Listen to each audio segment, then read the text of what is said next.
இன்னைக்கு நைட்டு என்ன சமையல் அப்படின்னு பார்த்துக்கலாங்க. As usual dosa. அவருக்காக நான் ஒரு 3 தோசை வச்சுட்டேங்க. அப்புறமா பார்த்தீங்கன்னா பீர்த்தங்காய் போட்டு சாம்பார் செஞ்சுருக்கேங்க. சிறுபருப்பு சாம்பார் செஞ்சுருக்கேன். வேறு ஒரு டிஷ்ஷை நான் காட்டுறேங்க. அப்புறமா பார்த்தீங்கன்னா சிக்கன் 65ங்க. நல்லா முறுமுறுன்னு செஞ்சுருக்கேன். ஸோ மேலே கருவேப்பிலை ஃப்ளேவருக்காக போட்டிருக்கேன்.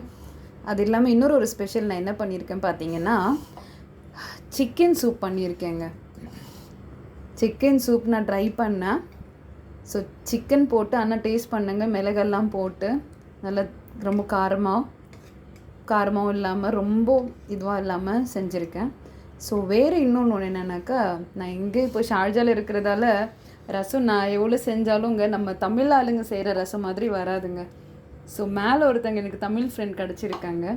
அவங்க மூலமாக எனக்கு ரசம் கொண்டு வந்து கொடுத்துருந்தாங்கங்க. ஸோ இப்படி அப்படின்னு பரிமாறிக்கிறது உண்டு. நான் ஏதாவது செஞ்சு அவங்களுக்கு கொடுப்பேன், அவங்க ஏதாவது செஞ்சு எனக்கு கொடுப்பாங்க. ஸோ அந்த மாதிரி தாங்க என்னோடய ஸ்டோரி. ஸோ அவங்க ரசம் கொடுத்துருக்காங்க. இன்றைக்கி மொத்தமாகவே என்னோடய டின்னர் என்னென்னு நான் உங்களுக்கு காட்டுறேன். ஸோ பார்த்தீங்கன்னா மொத்தமாகவே இன்றைக்கி நைட்டு எங்களோட டின்னர் இது தாங்க special. Dosa, sambar, chicken soup, rasam. இது இப்போ தோசைக்கு சாப்பிட முடியாதுங்க, எடுத்து வச்சுப்பேன், நாளைக்கு சாப்பிடுவேன்.